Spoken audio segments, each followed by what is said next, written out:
Thank you for joining us on the Winning at Selling podcast. I'm Bill Hellkamp of Reach Development Systems, and with me is Professor Scott Plum of the Minnesota Sales Institute. It has been said that people don't leave companies, they leave bad managers. What are the signs your sales team is considering other options outside the company? And I'm not talking about new clients through prospecting. I'm referring to salespeople looking for other companies to sell for. As a sales manager, what do you look for in these circumstances? And as a salesperson, are you tipping your hand? Stay right where you are as Bill and I discuss signs salespeople are leaving and other thought-provoking topics on episode 583 of the Winning at Selling podcast.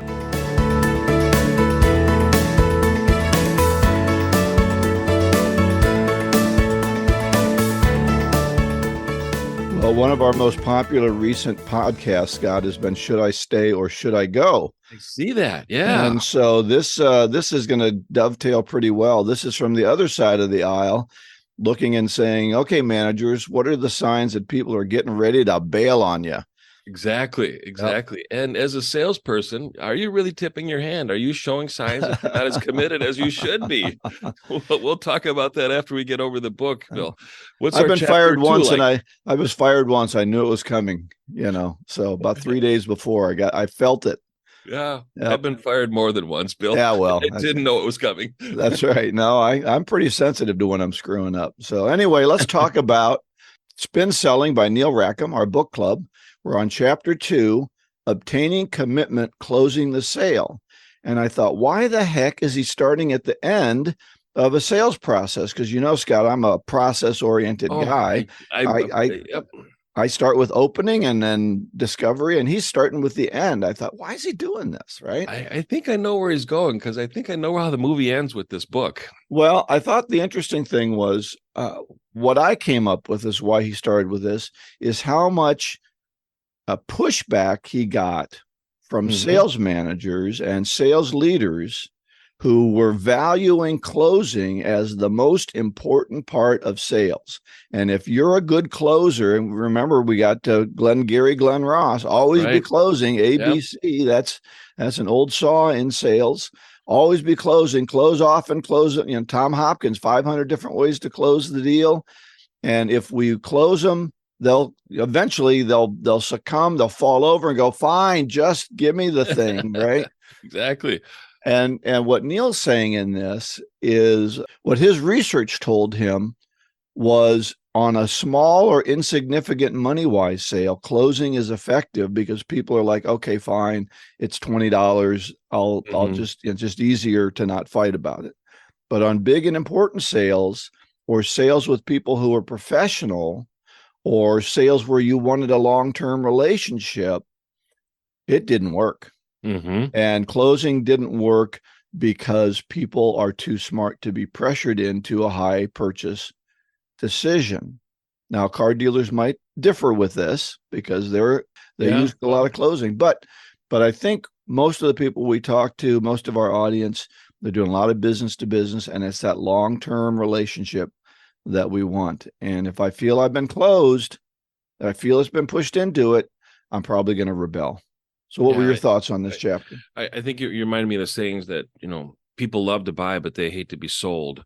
And I've never heard you say that before. Yeah. I think I've said that more than once.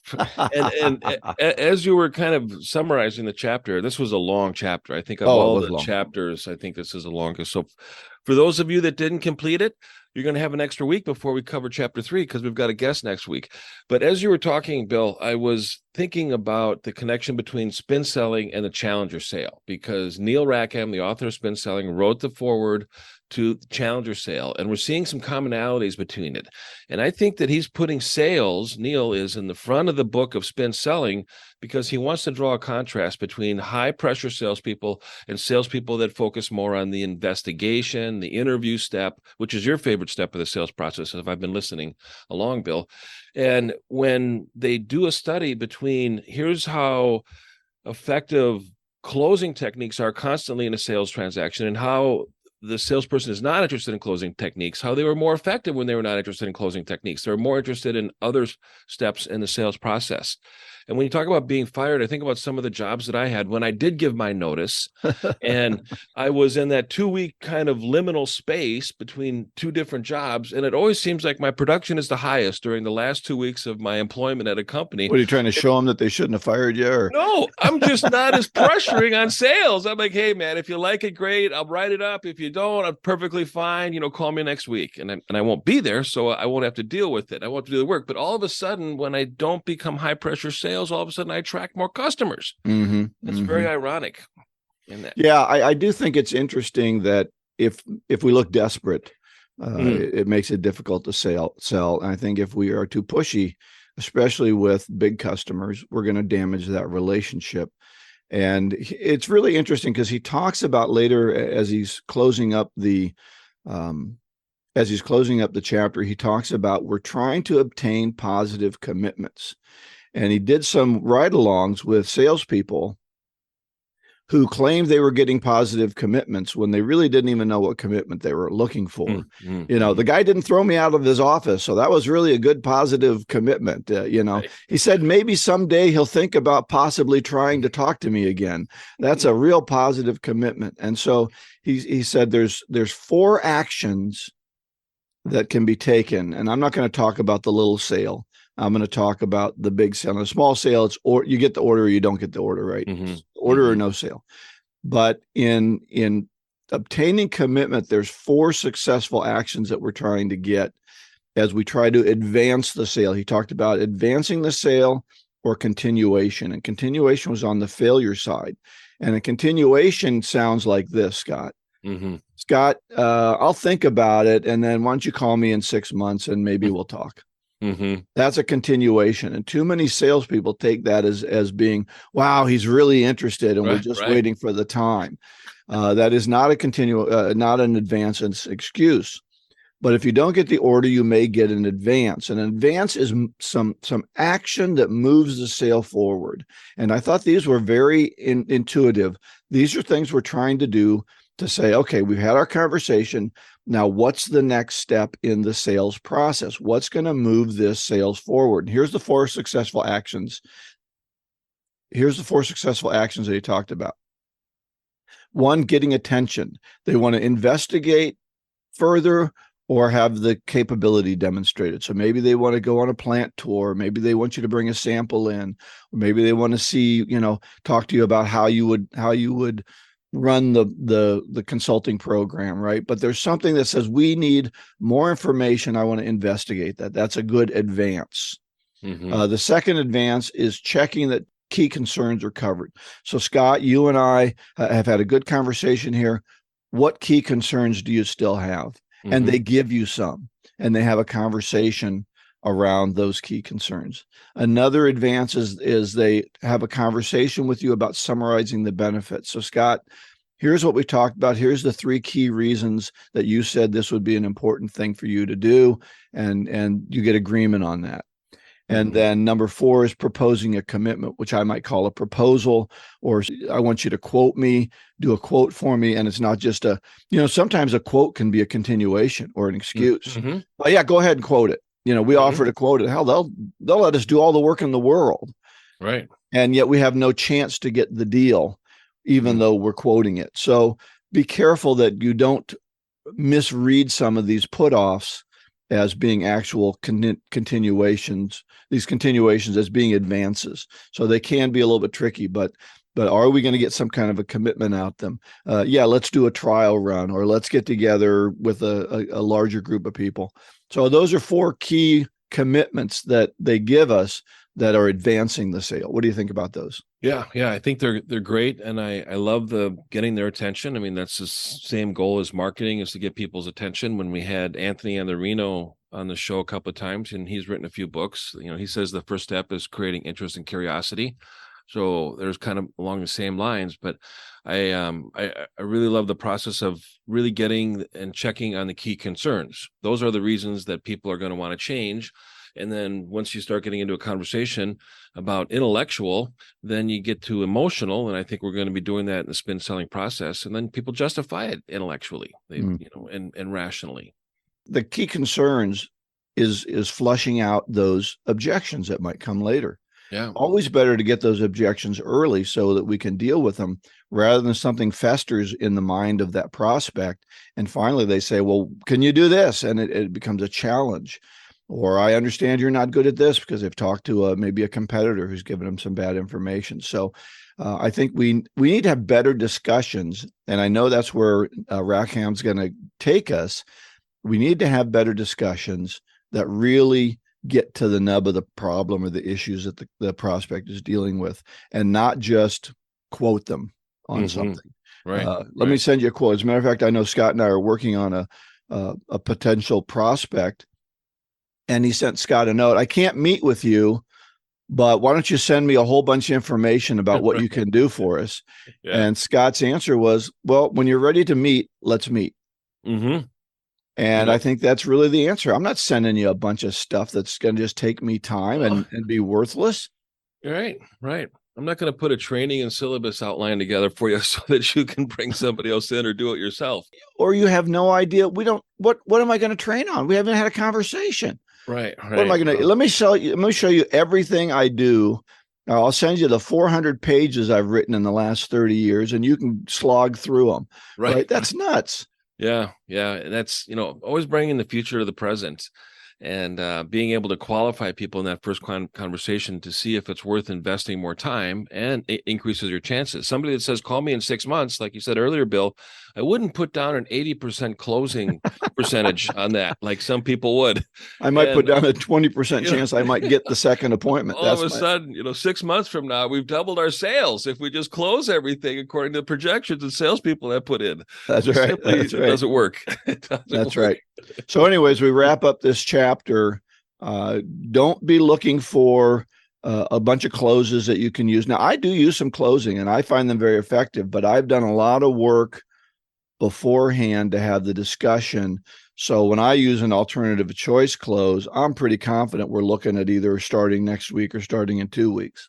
And it's not an uncomfortable question for them, which he talked about. The two favorite closes I have are the alternative choice or the assumptive. When do you want to start this? For me, they're very comfortable questions. I don't feel like closing, and I don't think they feel like to my customer, but I haven't done them prematurely. They haven't happened because I just talked to you for 5 minutes. They happen after a proposal, and we've gotten a lot of agreements, and now we're just saying, what's the next step? So good chapter, as you said, very long, but his conclusion is very good. Yeah, and I'm sure we'll be thinking about and referring back to this chapter as we continue with others as we go through the book. Yep.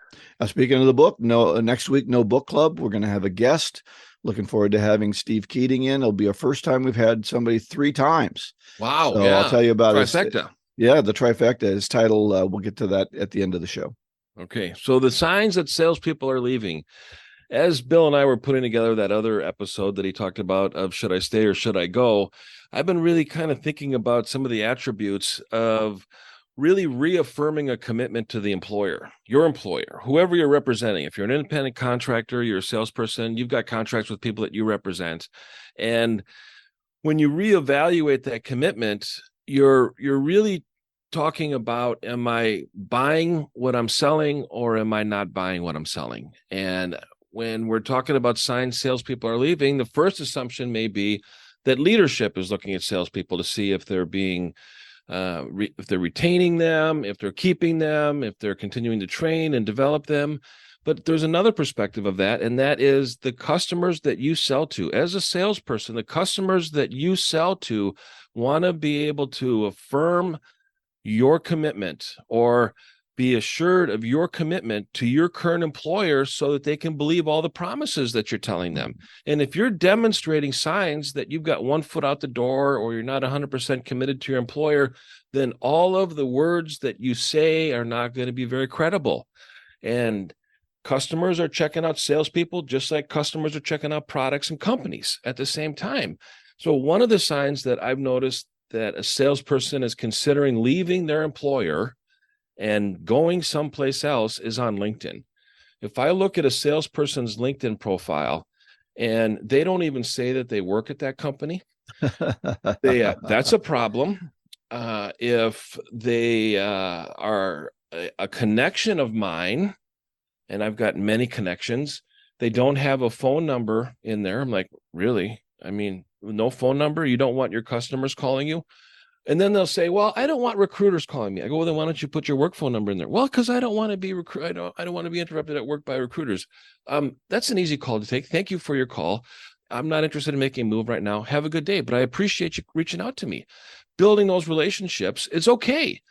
But keep in mind, you own your LinkedIn profile. So you can change it at any time. Change the email address, change the phone number, change the company, all of that. But customers are looking at LinkedIn profiles to see how confident they are in the commitment that the salesperson has to the company.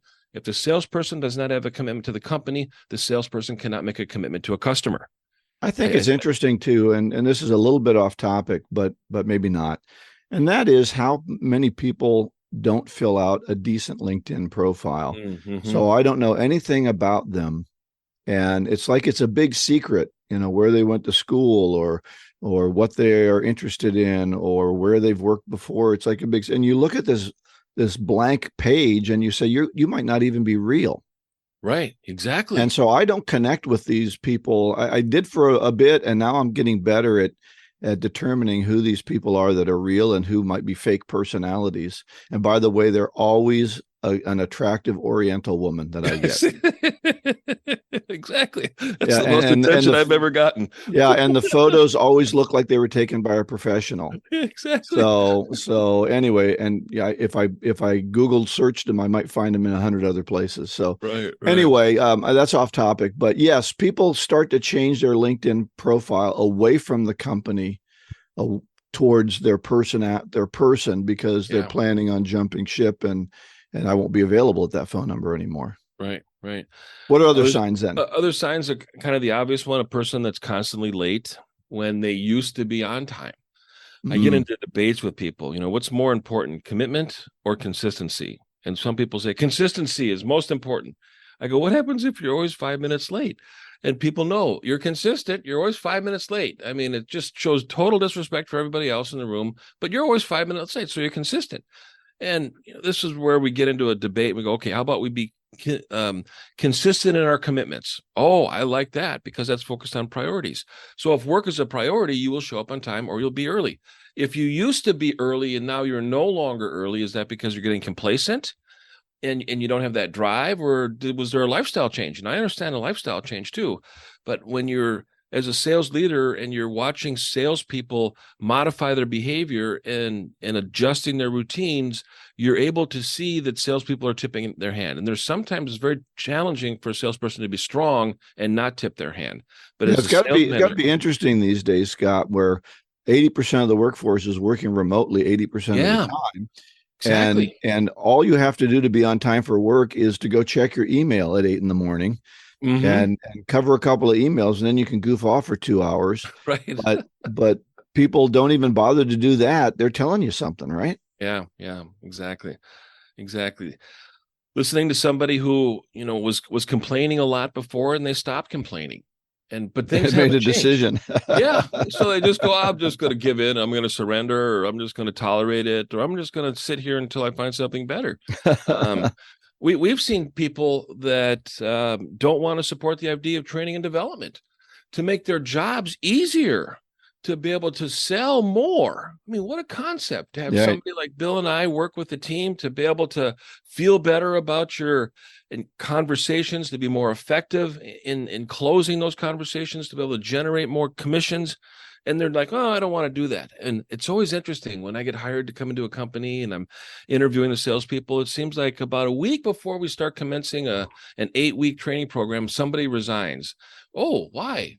And I say to the owner, how do you feel about that? They said, well, I guess I'm kind of glad they left, and I didn't want to spend money on them in training. So, and I'm like, the pressure was going to be on and the light was going to be turned on. Well, I can't tell you the number of people that I've had to assess for clients. The way they behaved in the training has put the final nail in their coffin, as it were, with companies. And the companies have either let them go, or as you say, they've decided to quit. And for some reason, having a training program holds people to a new and higher standard that they don't want to be held to. Mm-hmm. I know I worked with an organization once, and the sales manager wasn't really doing his job. And when we started to do the training and said, here's what you're supposed to be doing, and here's what you have to do as a sales manager, he wanted to leave. Yeah. Because he didn't plan on holding people accountable to the stuff we were talking about in the training. Right. And he finally figured out that he wasn't sales manager material. Mm-hmm. So it's interesting what comes up in training. For those of you who get put in training, don't underestimate how much you can screw up your career by being a bad person in a training room. It has an impact. It does have an impact. And sometimes we're asked about those people. What do you think about Larry? And we're like, wow, yeah, you're wasting your money on Larry. My response would be, what do you know about Larry? Yeah. What can I tell you don't already know? Right. Yeah. They're looking for somebody to put them over the edge on the decision. They can blame it on you. It's just so fascinating coming in from the outside to some companies and seeing the culture within the sales channel. And or lack thereof. Well, there's a culture. There's always a culture, but sometimes it's a little bit more relaxed and dysfunctional. It's like, I've said every conversation a salesperson has, somebody's selling something and somebody's buying something. and sometimes they're selling you a load. Yeah, they are. And it's taking that soccer ball. When somebody kicks you a soccer ball, you stop the soccer ball before you kick it back. And as a leader of a sales team, and you're seeing a salesperson not delivering what they used to deliver, it's time to have a private meeting with them. Oh, but that's confrontational, and I don't want to. It is confrontational. I don't want to. It ain't going to get any better unless you call it. Yep. And you're getting to, a salesperson. I've seen these salespeople that, get a little peacocky during a sales meeting, and they think that their ego is bigger than anyone else. Well, it is bigger than anybody else in the room, but they need to be sort of, I don't want to say knocked down, but they need to be talked to about where they are on the bus and get their head in check so that they're, in the words of Maverick, their ego is writing checks their body can't cash or their behavior can't cash when it comes to production and meeting the numbers. But that gets into another area when you got a top producer and they don't want to follow the rules. That's a couple of months ago, I was talking with a business owner and about his frustrations. He said, the thing that makes me maddest is when one of my salespeople gets an order, doesn't make a sale. He gets an order from a good customer, let's say for $50,000, and runs around the office bragging about how he got this order. Yeah. And I know that nothing that he did other than good customer service, but he didn't reach out to that customer. He hasn't been talking to them. They just made an order because every quarter they make an order. Mm-hmm. And he's acting like it was the best thing ever happened in the world. The company got that order. You just happened to take the call. Right. Yeah. Just happened to be your list. I want to tell salespeople, your bosses know what you're doing or not doing.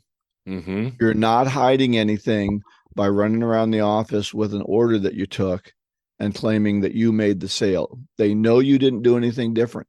Get your butts in gear, start talking to your customers, showing them new product, giving them new information, going out and seeing them, and quit sitting in your office waiting for orders to come in. You're not a salesperson. Right. I always like to say that when I onboard a salesperson or work with a client to do that, this is your territory. Who owns this territory? The company owns the territory. Who is the shepherd of this territory? You are. You are the shepherd of this territory. And you're curating this territory here to be able to create experiences where our customers buy stuff from us. They give us money. We give them value, and everybody's happy. Right. And the company is the one that decides to hire you to do the management of this territory. And management also has the option of deciding if somebody else might be better within your territory. Mm-hmm. But who owns it is the company. We need to keep that in mind. But the best salespeople show evidence that they take personal responsibility for that territory. They value it as if they own it, while understanding that the company owns it.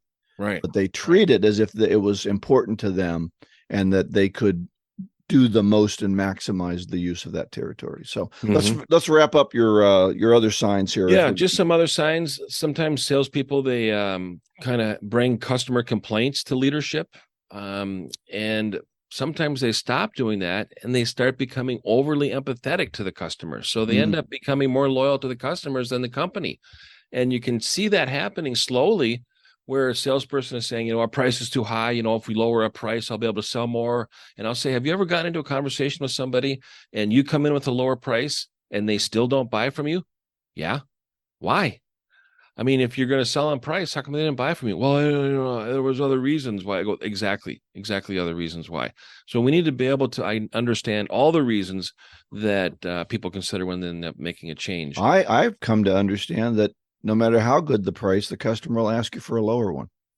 That's possible. And in some cases, you can look at some businesses that went out of business because their price was too low and there's no way they could survive. And we've seen them. I mean, they sell on price and they come and go. And the good news is we got the Walmart account. The bad news is we got the Walmart account.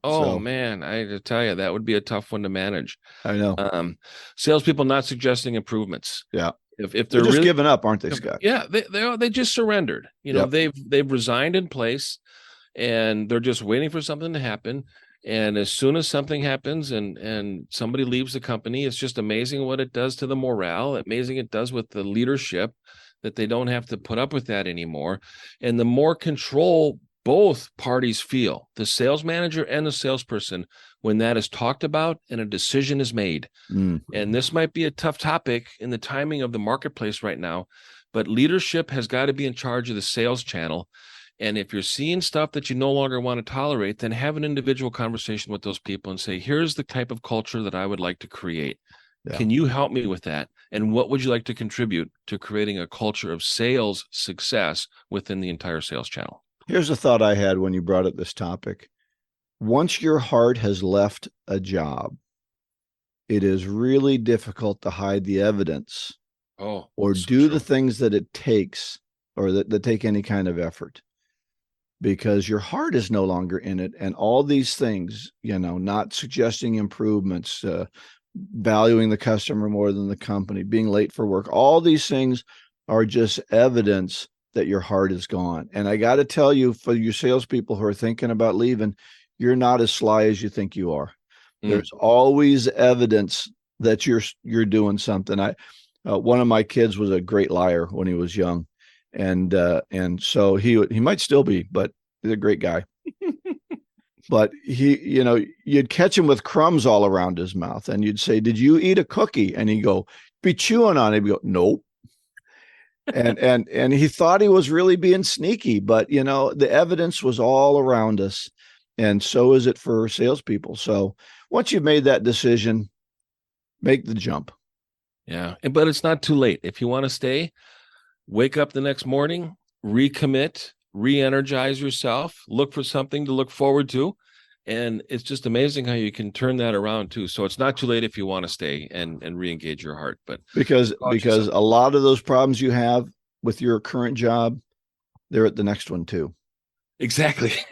The problem is me. I find that out. Yeah. I bring my problems with me. I bring my problems with me to every job I take. Exactly. So thanks for letting me do that topic, Bill. I enjoyed it and I appreciate your input. All right. That was excellent. And so for those sales managers, be looking for these signs and try to re-engage people. Don't let them go. Try and re-engage them. And if you're ready to jump ship, either make the decision or re-engage, as Scott said.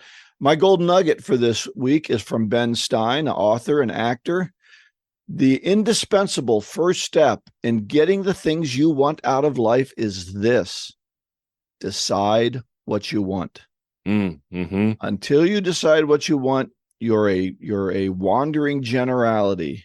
You're a river going to the lowest point and you're meandering. To swim upstream takes effort, and the first thing you need to do in order to give effort is decide you want something to push for. Great quote. Ben Stein has a very interesting history, folks. For those of you that haven't very smart man, everything that he's done, there's a lot of runway there with Ben Stein. So great quote. Yeah, John Maxwell says everything good, everything worthwhile is uphill. Yeah. Everything worthwhile is uphill. So if you want something, it's not going to roll itself down to you. You have to go up and get it. Effort. Exactly. Everything we talked about is on the website, winningatselling.com. This is episode 583. Next week, no book club. So catch up in Spin Selling by Neil Rackham and join us on the book club. Don't just listen. And then our guest is Steve Keating, who we've had twice before. How to move from sales rep to trusted advisor. I think that's really a good topic. Please subscribe, share this podcast with your colleagues on your social media. Go out and get better one skill at a time. Joyful selling.